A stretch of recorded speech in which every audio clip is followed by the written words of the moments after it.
Monsieur Stéphane Rapin, vous êtes le propriétaire du golf de Payerne. Quels sont ses atouts? Alors je dirais que tout d'abord, c'est un golf qui est issu de l'histoire d'une reconversion d'une famille d'agriculteurs. Donc on a des racines qui sont profondément ancrées, il y a des valeurs également qui ont fait qu'on s'est développé comme un golf de famille avec une ambiance très très conviviale. Et puis ça a payé puisqu'on est aujourd'hui le 3e plus grand club de Suisse en nombre de membres. De manière générale, le golf est toujours perçu différemment, c'est-à-dire comme étant un sport de riches. Est-ce que vous pouvez confirmer que le golf est élitiste?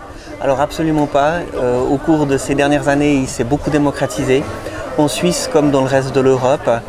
Aujourd'hui, je pense que ce qui retient la plupart des Suisses qui ne font pas encore de golf de jouer, c'est pas l'aspect financier, c'est l'aspect du temps, puisqu'il faut pouvoir consacrer quelques heures à la suite pour pratiquer ce sport qui demande d'avoir pas mal de disponibilité.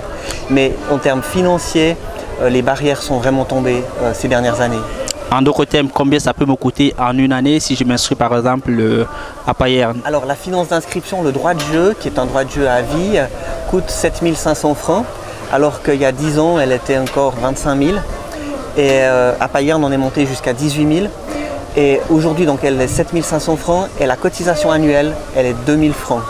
Si vous pensez que pour 2 000 francs, on entretient un terrain de 50 hectares pratiquement tous les jours, c'est pas cher par rapport à la valeur qui est offerte.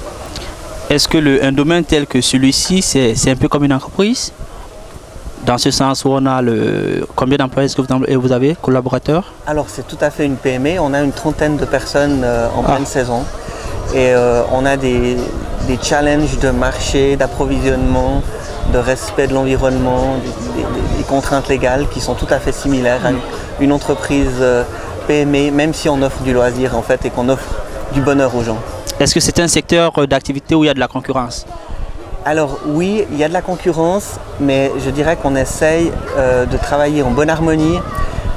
On a des clients qui sont communs et une guerre concurrentielle, ça sert absolument rien du tout. Donc on cherche plutôt des partenariats qui favorisent les échanges. Nos membres ont par exemple accès dans d'autres clubs voisins à des tarifs préférentiels et vice-versa. Donc on cherche plutôt la collaboration que l'affrontement. Merci Monsieur Rapin.